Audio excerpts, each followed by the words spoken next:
All right, good evening, everyone. This is another episode of the DJ interview starring Harry the Big Dog. I want to welcome everybody from YouTube, Twitch, and Periscope.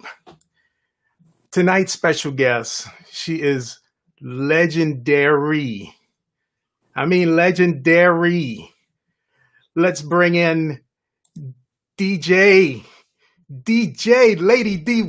What's going on? Wow. What an intro there, Harry.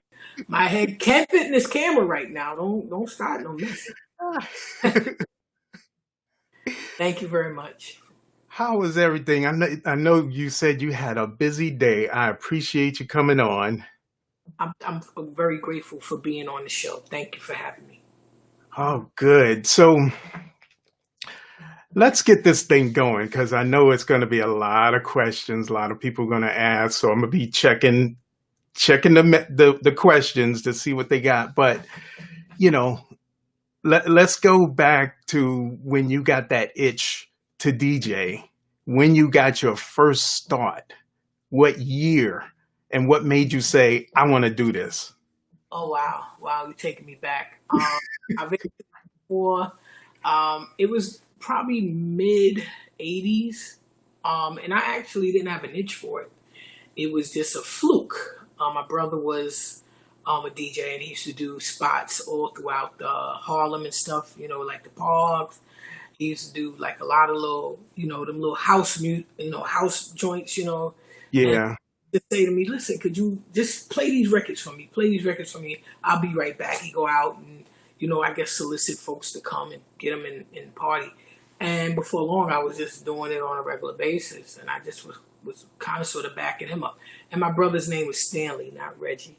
So Okay. That question is gonna come up. Reggie Wells, is he related to you? not at all. I mean, we just happen to have the same last name, and we both do music. So Right. it was coincidence that we both kind of sort of get a plus from. And I'm very grateful to Reggie for a lot of the things that he's allowed me to do, and he kind of got me, to step my game up. So, Yes. but my brother Stanley was the actual DJ. That Okay. And what was his DJ name?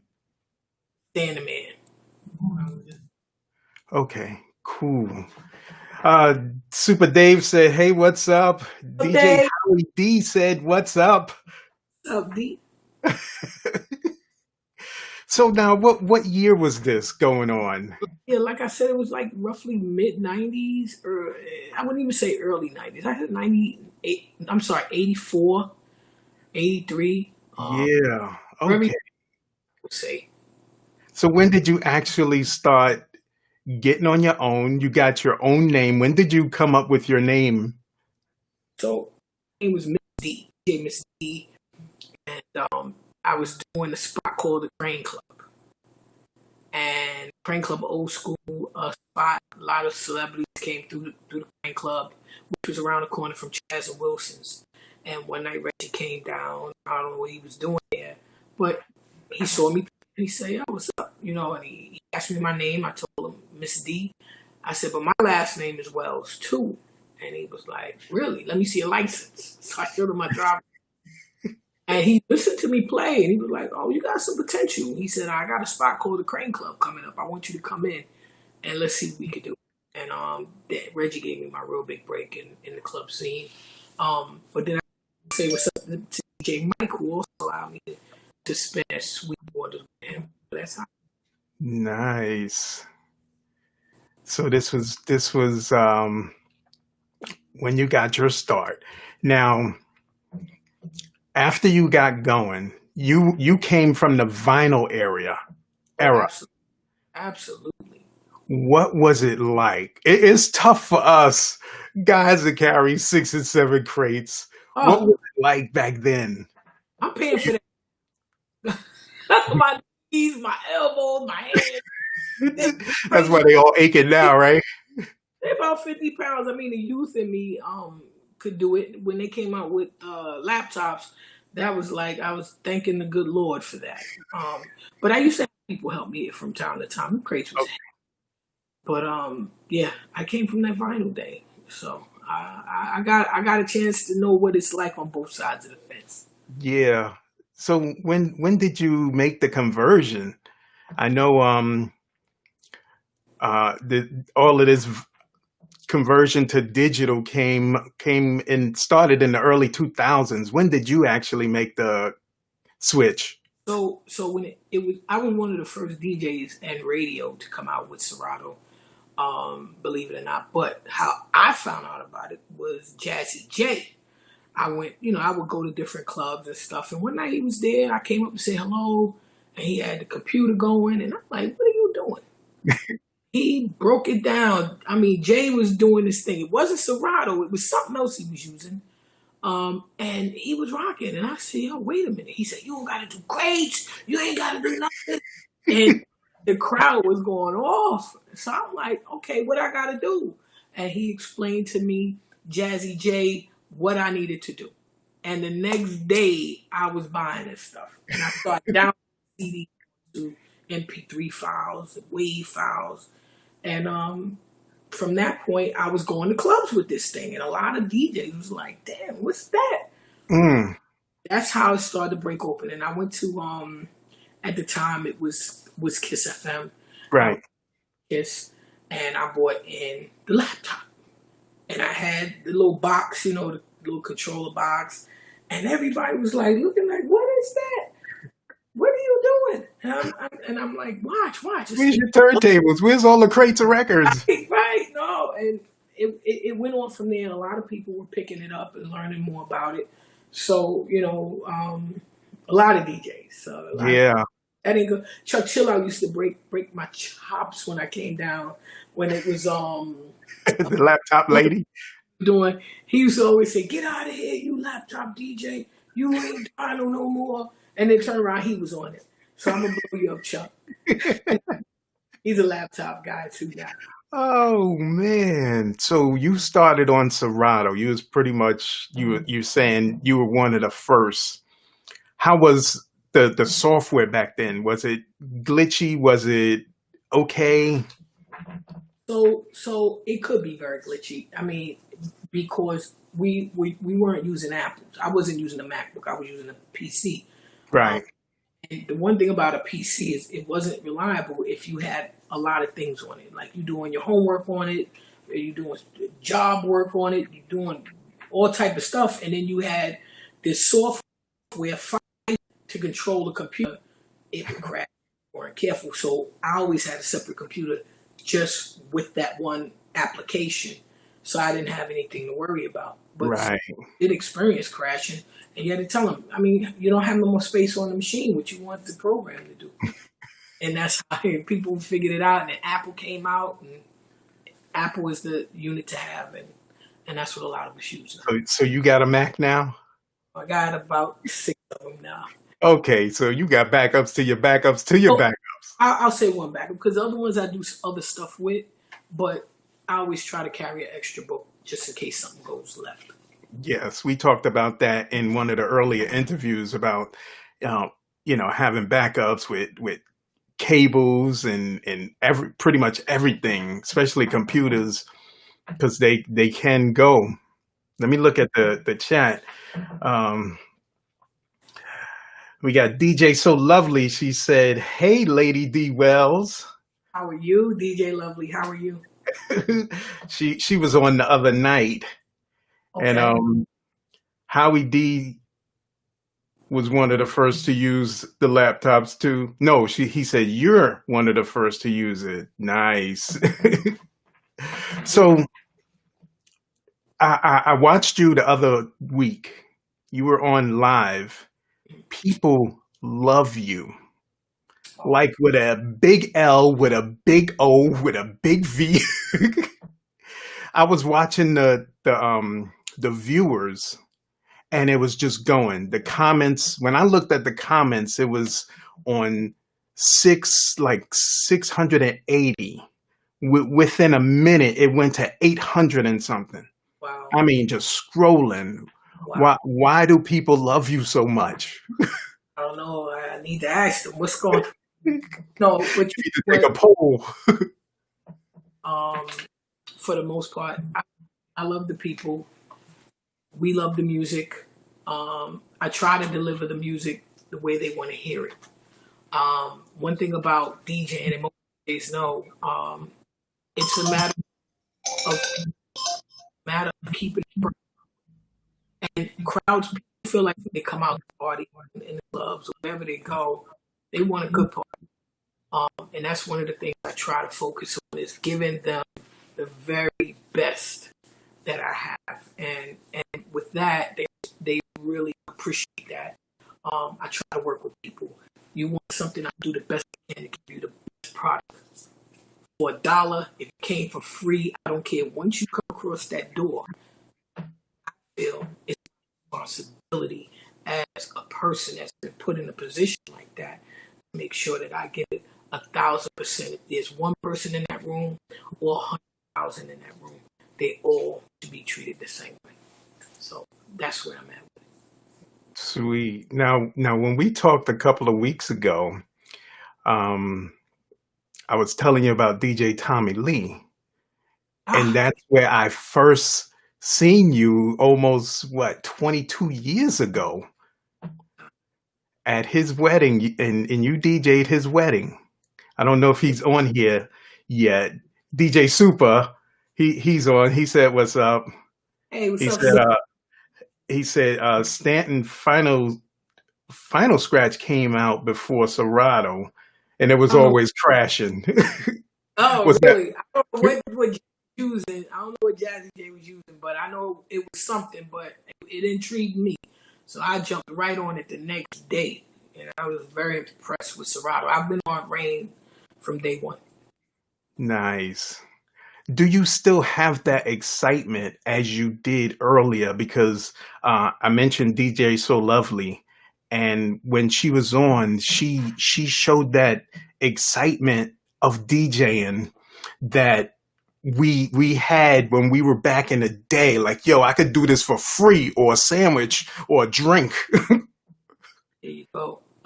That's the love of the music. For the most part, you gotta love what you do. I mean, if you love the DJ, you can do it for free. Don't get me wrong. Everybody think, oh, you get paid all this money. Sometimes I will do something for free, and I'll make that decision through my management. You know, if I feel like I want to do something, do I still have the love for it like I did? Yes and no. Sometimes it's more work than I like. Um, for reason. But for the most part, to step behind a set of turntables, the flow is there. Right. I mean, even in contracting, when somebody contracts you, whether or not down the line you gotta do an event. I do come to want to do it. The day that I don't do it, I'm gonna stop. DJ's Fame said, "What's up?" Hey, what's up? How you doing? um, going back in the day again, jogging your memory. What was the first record you bought? I think the first record I bought was Larry Larry Loving stories of boy. You mean la la la la That Larry?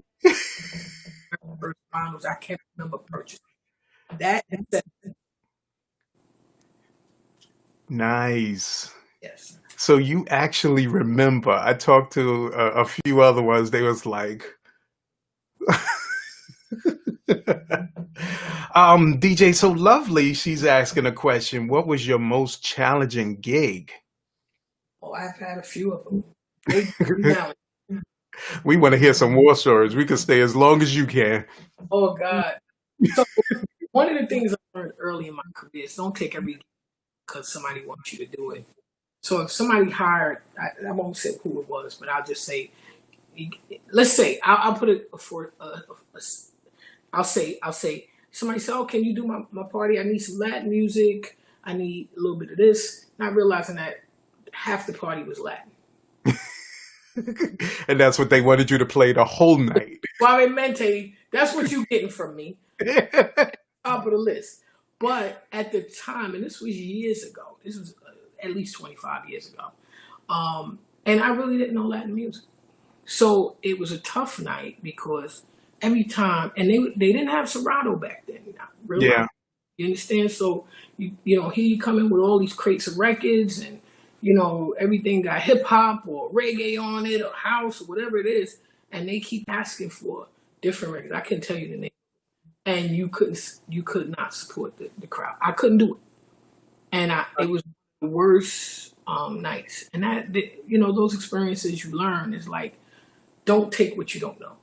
And I Right. had that experience. So all it took was one time for me to learn that. It was a long, and I was getting paid to do the job. Mm-hmm. I end up, being, doing the right thing is like giving money back. Right. Well, See that's a good I couldn't, business relationship. yeah. But then they spent the money on venue. Mm-hmm. Oh, and I always say, and I tell most DJs I know is people go through all kind of hell. You don't know. They got to get babysitters. They go to the hairdresser. They buy brand new outfits. Some people, their birthday come once a year and they putting it in your hands. Do your job. Do your job. Don't Yes. get and mess things up. Come out there and put the fire on the set. And that's what you want. You don't have anybody coming back to you saying, "Oh, you was mad whack. There was a problem." I really don't want to hear that. For real, that is a crusher. I love music that much that's what especially when I was coming up, it was like, oh my God, give me every party in the world. But then I learned from that one with the Latin music, don't just take every gig. Right. Then y'all think COVID's over and you're looking to make your money. Be careful what you're taking, because you gotta know your crowd. You really gotta know your crowd. And a lot of it is unlike today where you can just download whatever you need on the spot. Somebody say, "Hey, you got this?" And you'd be like, "Yeah, I got it." Well, Go download it. today, but you couldn't really do that back in the days. Not with Yeah, vinyl. back then, you was limited to your crates and what was in them. You couldn't do it. DJ Fame said, "Yeah, it's rare for him to have Latin records too. You Yeah. know, they have DJs for that. That's why you hire those type of DJs. Well, that's something. What preference of music do you enjoy playing, or rather playing, or is your specialty?" Everything I know, I like playing. I like old school for sure. House. I like old school hip hop. Some of the new stuff I like, long as it ain't too crazy or raunchy. Um, yeah, I like all types of music. I'm starting to get into the Afro, the Afro beats and stuff. I'm starting to get into that. Um, but I am kind of slowing it down a little bit. But I like all types of music. Now, did this virus disrupt your year so far? It interrupted my birthday. So my birthday was the end of March. I had to cancel that party. Oh Um, man, happy belated! Everybody in the chat say happy birthday, DJ Wells. but I'll say this much: things happen, and we just had we had to go with the flow of it. I didn't want to see anybody get sick from coming out. For And we real. get sold for that. I had to give the money back, which was no problem. But what the major thing was losing all the people we lost with the COVID. So Yeah. I actually want to dedicate one of these days to all the fallen DJs. From what I'm hearing from all of y'all, it's quite a lot of them, a lot, yeah, and I didn't know a lot of them because I'm in Virginia now, and I lost touch of what's going on in New York. Only when I go up there the few times that I go, but it happened to be in quite a few big names in the last month and a half. right, right. So it's crazy. Tommy Allen and Lance were two DJs that Yeah, those are the two big names I was biggest, right? specifically talking about. I miss them immensely, and I know I'm going to miss them. Because everywhere, for the most part, I'd say 70 to 80% of my work was with one of them. Out in Long Island and Brooklyn. Um, Yeah, The hardest part of it, a lot of people didn't realize that Tommy and I played together at backstage, and that was the last time he played. That was the last DJ I played with. Wow. Lance was the same thing. We played in Queens. He was the last DJ I played with. I was the last DJ he played with. So Wow. with both of them at the How final, how is this affecting you? it was hard, and it still is. You know when it kind of hits you when you start getting back up. The lives I try to do, because I never really did the lives, and I really try to do it because I know that they were doing it, and I Yeah. used to listen to the two of them. I never really did live. Lance would do it one day of the week, Tom would do it the other day. I just listened to the two of them go back and forth, and people start saying, "Why don't you go live? Why don't you go live?" Now, you know what I said? You know what? I'll do it. And I just started doing it every so often. I don't do it all the time. But I don't mind it. But I do miss the two of them. And every so often I'll pop in one of their SoundCloud mixes or mix cloud mixes and listen to the two of them. You know, Mm. The sad this is the sad part of the DJ world. it really is. It's a horror show.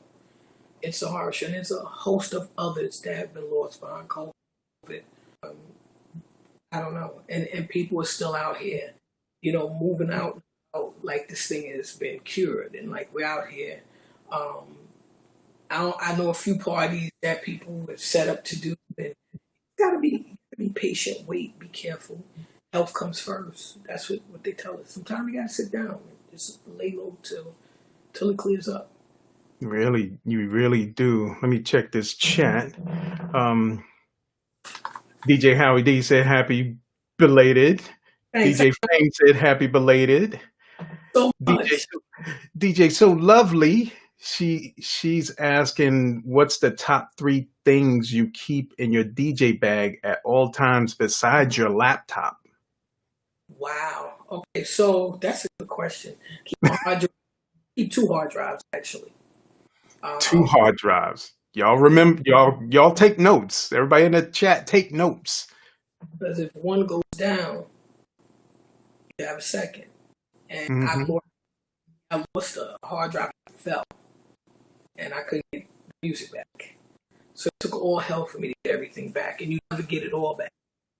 I think to this day I didn't get everything back that I once had, but now I keep 2 to 3 of them. The backup stays at home, and when I get some new stuff, I kind of load it up. Every 2 3 months, I go in it and I update the one at home, so in case something happens, uh, I'll have backup. So you definitely want to do that. And that's one of the things people, the technology is good, but uh, hard drives, they are going to die. It's like flying in the dark. One day it's going to crash. Not when, not if, when it's going to crash. And that's DJ too. Bruce said happy birthday to the baddest female DJ in the world. He loves you. Thank you so much. I also keep a second laptop, and I also keep two. I keep a microphone because I don't use anybody's mics. That's another thing, Yeah. folks. DJs out there, when you go to the clubs and you're grabbing the microphones, have one in your back pocket. I use my own. I'm not gonna suck up somebody else's, talk. I'll say talk. Yeah. I don't want to suck up anybody's talk.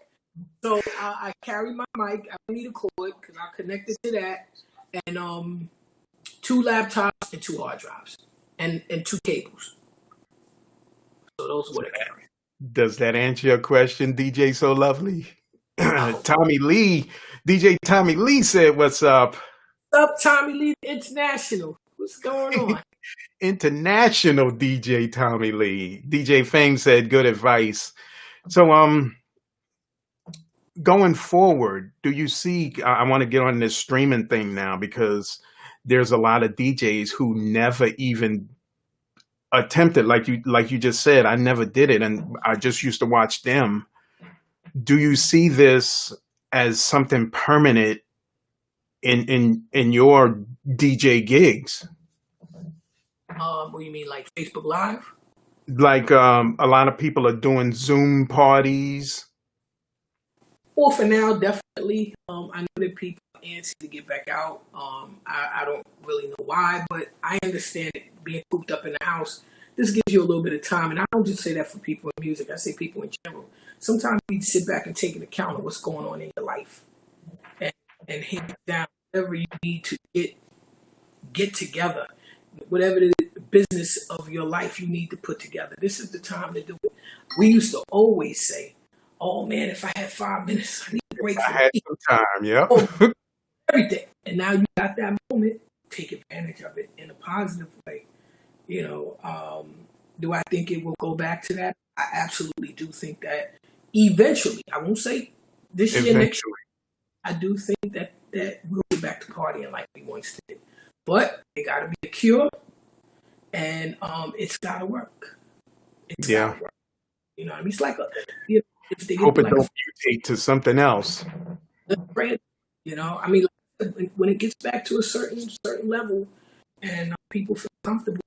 Because look, you know, it's a lot of people out there now that come out without masks. I'm down in North Carolina, and these people out here really don't wear masks. I'm like, some of them do, but if you go Most in don't. a lot, like at least 80, 85%. Here it's like maybe 40, 50, if that many. So you just gotta, Wow. yeah, you gotta be careful out here. um, Howie D said 2 hard drives. He does that too. So now, your story is interesting to me because one, you came up through a fairly male dominated area, and I was telling this to DJ So Lovely. She's fairly new, about 5 years into the game, but you got a little longer. What was it like back then? Who you said DJ Reggie Wells, he actually put you on, but did people hate on you? Did because you were taking their gigs now and Well, you know what? It's amazing that you say that. I don't know if I would call it hate, but the challenge of it is what it is.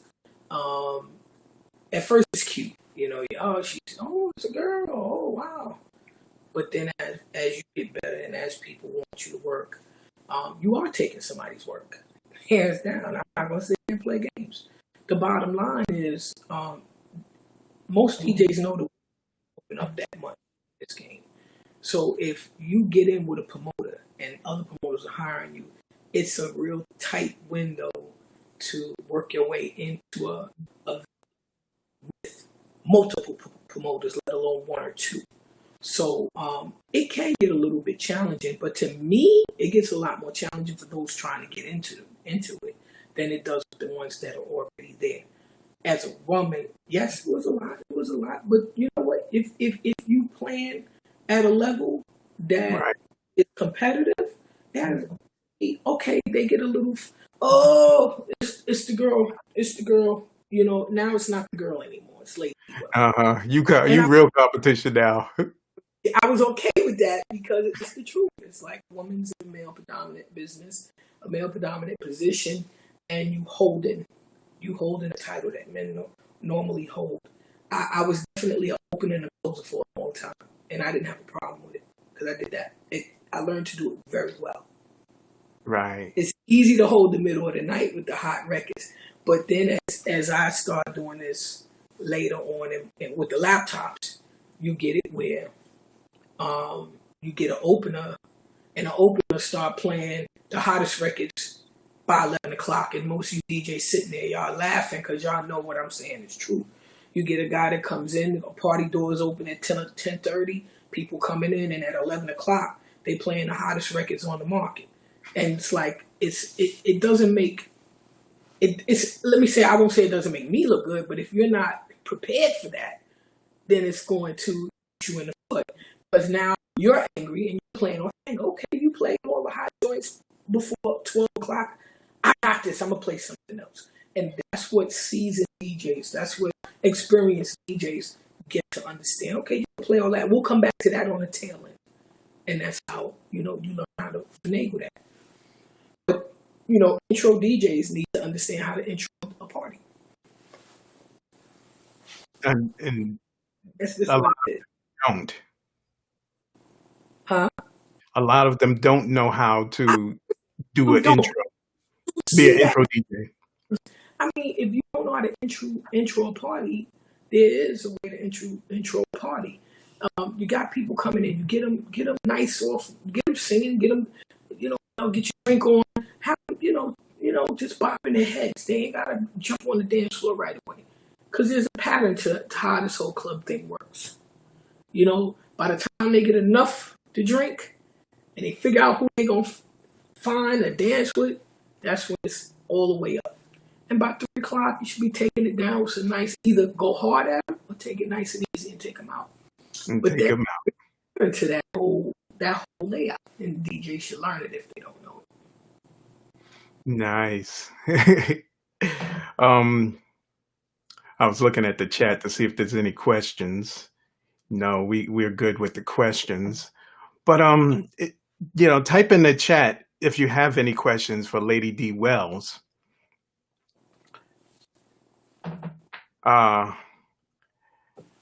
DJ Bruce said the voice is breaking up. Oh, really? Sorry, Bruce. Yeah. DJ Fame said everyone wants prime time, yet don't cannot cut it when it comes to opening up. Oh, okay. So he's saying the same thing. He goes through the same thing. I don't know if you heard his story, but it's amazing. He was on last night. Amazing story. Amazing story. So getting back to you, who have you worked with? You said you dropped a few names, Reggie Wells, your brother. Right. I've played with, of course, Lance, God rest him, and Tommy, God rest him. I've had the honors of playing behind Flash years ago. Host of DJs, Carlton TNT, Reggie Wells, DJ Hollywood, B Fats. The list can go on and on. DJ Ace, Kevin Sugar Daddy Woodley, Chuck, Uncle Red Alert, which I played with that whole Kiss family, and the BLS family. The list goes on. The Dougie Fresh DJs I've played. They did sets, and then you come behind them and you pretty much finish up the event. So it's been I can go on and on for days. So you got around. Now what would you tell a DJ wanting to get in the mix and get hooked up like you? Because predominantly everybody here is part-time. They have a job or something, and they do this either casual on the weekend or serious on the weekend, and whenever they can. It's a few here that this is all they do.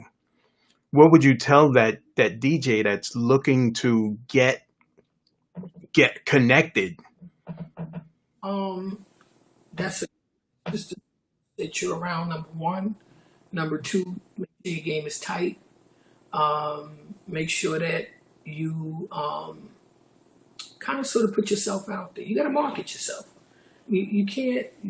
And let me tell you, I'm not gonna lie. This whole thing with Facebook Live, a lot of you DJs out there, I do listen to you. I don't always tap onto your screen. I just sit back. I listen to it. These are ways of marketing you as a DJ. And then when you get the opportunity to come and present yourself, do it right. I've given some DJs the opportunity to play in front of me. I had them, pay them, no problem. But I don't want to have a name out there. I need you to do that. You've been in the, it's different when you're a spectator and when you're working. You can't be both. You got to understand and know what you got to do to get these people moving, or get them set up. Because once you get them set up, once they start dancing, they ain't supposed to stop till it's time to go home. And that the setup is everything. A lot of people don't know the intro is everything. Once you can intro people, that's something you got to learn. You got to learn what records can move people. And if something don't work out, you got to know how to bounce off that one record to something else or something else or something else, and know how to do it quickly before people go sit down. Read in the crowd. Yeah, That's yeah, the theme these past couple of weeks. Read in the crowd. right, right. So, I mean, that's some things. I have DJs that call me constantly. Oh, darling, D, could you? And when I have the opportunity, I'll give it to them. I'll give you the opportunity if I can afford to do that. Absolutely.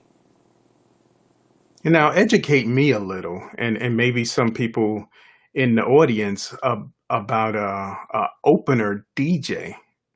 When I used to DJ, I did the whole party. There was nobody there for me, and I'm sure it was like you back in the day. When did this come about, and why? It's been that from the very beginning because, I mean, don't get me wrong. From playing vinyl, you didn't have 20,000, 50,000, 100,000 records in your arsenal. You had 5 crates, 4 crates of records to work a whole night with. And from there, you learned how to work 5 hours of an event without repeating a record. That's major to me. Don't repeat records. Don't because this person played. I'm gonna play it. I'm gonna play it anyway. You got to listen to what's going on around you as well, right? Um, if you took, I think a crate of records hold about how many? 100 records in About a there. hundred records, yeah. So you got 400 records in front of you, 500 records in a bag or whatever. Howie used to have how many? How many bags? How he probably had about a million of them. I had him on the other night. Uh, and you would have to work under under 700 records and not play every last one of them. But you had to know how to play those records to intro people, bring them in, get them all nice and warmed up and toasty. And once you hit that first record that got them going, you had to keep it going. And that's the flow. You got to understand and know how to tell a story in music, and that's pretty much what you're doing. Nice. Howie D said he had 70 bags. Howie, wait, you had the plastic bags, you had the duffel bags, you had the crates. I said, wow, man, he was ready. Howie had some stuff. We DJ Fame said, "How did you get your DJ name?" Whoa, okay, so I think I started early on, but You started it, yeah. it was Miss D. I called myself DJ Miss D. And when Reggie found me at Sweetwater's, he said, "Oh, your name Wells? Let me see your license." So I showed him my license, and it was Wells. And he said, "Nah, I'm gonna name you. If you work with me, I'm gonna change your name to Lady D Wells." And we got that club. A month later, he called me, and I came down, and I've been working with Reggie ever since. And ever since that day, you were Lady D Wells, DJ Lady D Wells. Yeah, I gotta say that because Reggie was the one that put that together. Oh man, that's funny. DJ So Lovely says she loves opening. It's the best music. That's good. That's excellent. Yeah, if you can open and do a little marketing. If are you on Facebook Live is the question, so people hear you. That's major. That's major. It's a great platform for people to get on and be. Now, touch back on the streaming. What platforms do you go on when you go on? I know I've seen you on Facebook, on your Facebook business page. Right. So I'm a Facebook person. I do Twitter. I do very light Twitter, and I do Instagram. Somewhat, but I don't do them to stream at all. Facebook I've done because for me it's a wider range of people I get to reach. Not all of my people on Instagram, so the majority of them are on Facebook. And with Facebook, you can tap on different folks and they get to hear. And for me, that's the That's true. That's very true. So, any pet peeves? setting up Facebook Live. because I'm so used to. I mean, no, all jokes aside, I'm used to walking in with the laptop, sitting it down. The sound people got everything going. Now I got to set it up myself. You gotta do everything yourself. You're the technical person. I'm not. You're the DJ. You're the cook. You're the drink maker. It'll take me about 2 hours to set that thing up. Just one freaking controller there, But it's. I mean, I'll be honest with you. That's. I'm just joking when I say that, but it's probably the only work I do is to set up a controller. And I mean, it's easy to walk in, play, grab your laptop, and get out. Yeah. Do you use any of the interfaces, iRig or the wire with the three rings on it? Anything, or you just play and let it go through your speakers? Oh no, I got the iRig too. I had to learn how to use that. Like the first time I didn't use anything, and boy did I get screwed. You probably got blasted. Like People was like, "You was good, but I can't hear that noise." That I heard the cars outside beeping. right. Ambulances going by and stuff. And then I did have the iRig, but I had it on too loud. So after that, it was like you gotta test it before you go on. Do a test, and then I start setting it up, testing um, that little side volume, and I believe you me, it worked. So now I'm pretty good with it. I do a pre-test with myself, listen to it on my phone, and I take off when it's time to. How long ago did you get the iRig? Like recently or way before they all out of stock? Very recent. Actually, I went to what is that? B&H. I went Yeah. online when I got the last one because you're right, you can't find them now. Everything is hard to find. DJ So Lovely asking five songs that always get the party rocking in your opinion. Um, what's been really good for me is the DJs that are remixing a lot of the new music. The birthday songs pretty hot. Will Tracks, Boogie Black, those songs are pretty much crowd grabbers. Danny D, Lean Brothers been making some real nice remixes. Um, it's just different people. If you go in there and you start getting those remix records and you combine them up, put them together, pretty much those are your hits. I mean, we still playing the Gaga song in some cases because old school people like old school stuff. I Yep. play it's like playing Frankie Beverly and Maze Before I Let Go. Everybody's up. I'm sorry, that's just how it works. Yeah.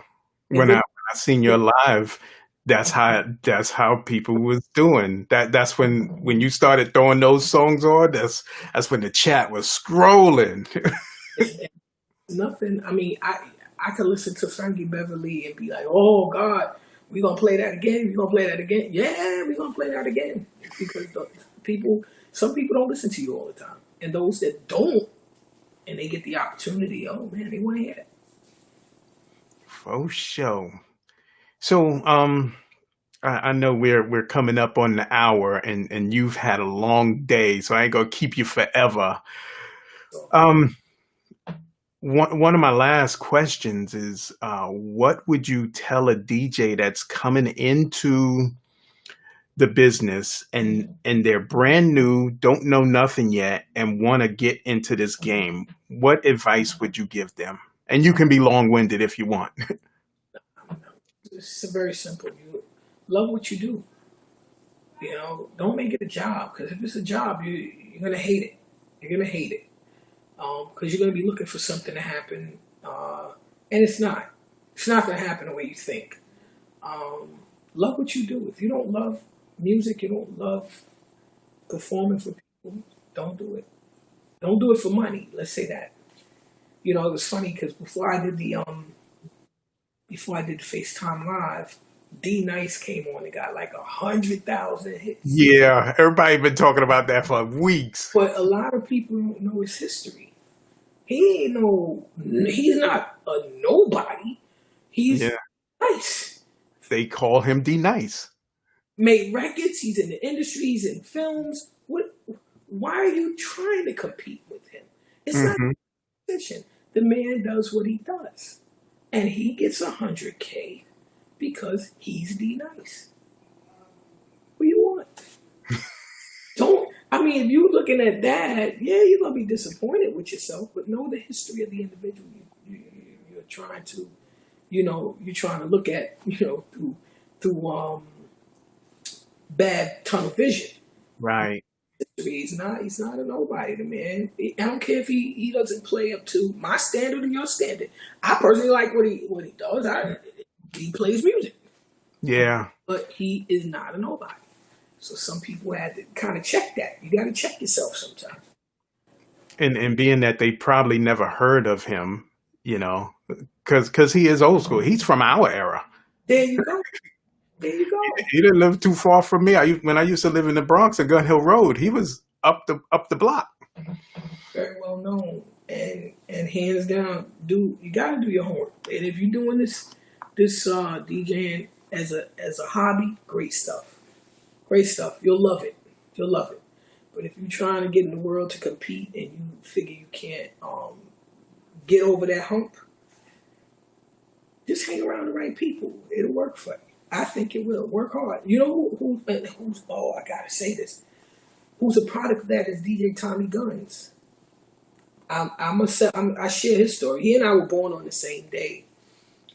Different fathers, different mothers, but we grew up together. And I gave him a shot, and I'll give you guys. And he'll laugh. We laugh all the time about it. And I said, you embarrassed me, man. I gave you one of my Serato boxes, and you embarrassed me. This party, this promoter was ready to kill me. Tommy Guns today is very good because this Joke. now. Tommy's playing in clubs. Tommy's doing this thing. He's going around. He's a success story that needs to talk and tell you how he did it. Because he had a hard time with coming up in the game.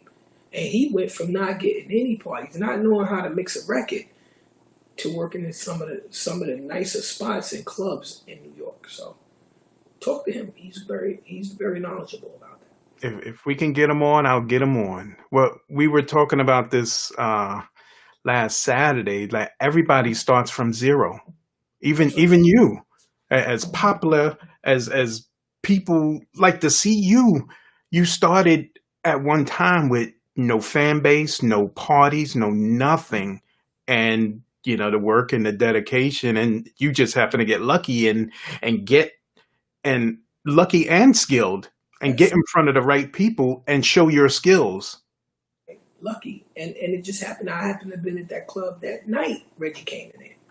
A lot of times, a lot of things, not just DJing, but things in general, happen by luck. It just happened that you happen to be in a certain place at a certain time. And Right. it didn't happen. It's like picking lottery numbers. It's Hmm. for luck. And this DJ thing, if you're decent and you're good enough, I mean, today, because of laptops, everybody's a DJ. Everybody a DJ. You understand? We used to do homework. We used to go rock and soul, Beat Street Records, Yeah. vinyl. You doing your homework Friday night and Saturday morning. You was in record shops. Let me Hold, hear that. hold on. Look, Ah, there you go. I was waiting for somebody to say Beat Street Records. Ah, I remember that Brooklyn. Listen. I had to be at a party at 10, and I was in that shop at 5, 6 o'clock trying to figure out. You got to hold me too, please. That's what we did. Homework was done back in the final days. Today, just download everything. Download somebody's mixtape. Play their mixtape for a little while. It's changed. Did you write anybody's style, or did you use that as inspiration? Okay, so I'm gonna tell you. I'll tell you, and you'll laugh. But I'm gonna tell you, when I came up, DJ Ace. To this day, I listen to Ace, and Ace is on Periscope Sundays. I from the day I started working in not clubs for promoters, And the first night I worked with him, he was a gentleman with it, but he was out of control. I'll never forget Ace and how he played clubs. And I do want to work with him coming up when I start doing some more events. When the planet opens back up. I definitely want to work with Ace. And you know who today is you just have to watch him. You can't even think about trying to emulate this Mel Star. Unbelievable. Really? God, I know everybody on this line that heard that just say, "You damn right." Mel Star is absolutely out of control with turntables. Wow. The man is unbelievable. He's just something to just watch him, and just sit down and watch the show. That's all I got to say. Uh, I mean, yeah, I got to go find oh, something. listen, do yourself a favor. Go on YouTube and just look at Mel Star, and it'll tell you everything.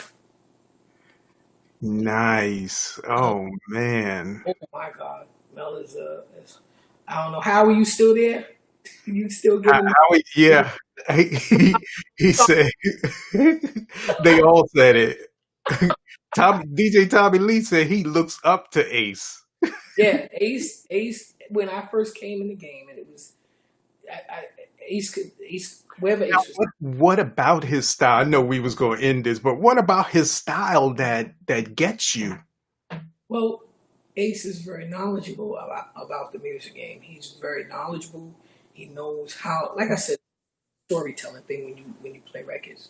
You pretty much are telling a story, and that's how you keep people engaged and entertained. How you keep them dancing. One record complements the next record, complements the next record makes it better. And it's not like you got the top 10 records that you play and the party's over. You can't play 10 records in a party and it's over. You got 5 hours. And that's why I say an intro DJ. I mean, if you said you played parties by yourself, okay, so you set up the night, you put the night down, and then you close the night out. Now, when you give that to a couple of different people, it's going to be a different storyline. You wouldn't have did certain things the way they did it. You would have did it your way. Sometimes they make you work a little bit. Hey, listen, I don't mind working. But sometimes it's like, okay, I don't want to work this hard, but I'll have to figure you out to make sure that these people don't see that we're up here, battling behind records. And it becomes a battle because when people come, they don't always come to the party at 9, 10, 11 o'clock. Some people come at 1. And if all the good stuff is already taken care of, I'm not going to play it twice. I'm just being honest. Oh, did you have the new record by such and such? Well, they played that 2 hours ago. Mm-hmm. You should have been here. I don't know. But I don't know. It's just a way of telling the story. Ace tells stories greater in music if you really listen to it the way I listen to it in telling stories. Mel Star is just he's just a step further and entertaining and great at what he does. Absolutely fantastic. Nice. Is there any other questions for DJ Lady D Wells? Put them in while we wrap this up. I do thank you for your time. I know you had a long day. You was working, you was chilling. I don't know which weighed more, work or chilling. I thank you very much for having me. And salute the DJ month. Tommy Lee, I gotta get in touch with you. I haven't talked to you in a while. And a lot of people I'm trying to keep in touch with some of the DJs while we're out in this pandemic. Just be safe, Harry, and to everybody else, be safe. Fine tune your game right now. Yeah. You know what I mean? Use That's this. what people really need to be doing. I mean, like you stated earlier, you have the time now. You have the time. Learn that iRig. Learn how to get on. Learn how to do Zoom parties. It may not last forever, but I think it's going to be here for a while. It's just something you have over somebody else. Right. Get better at whatever you do. I agree. Oh, I thank you so much. I could go on forever, but we are going to end this. I thank you, and you have a beautiful night. You do the same thing. Thank you again, guys. Ladies, thank you. This has been another DJ interview starring Harry the Big Dog. We have Lady D Wells, and she killed it. So until tomorrow, 8 p.m., I'll see you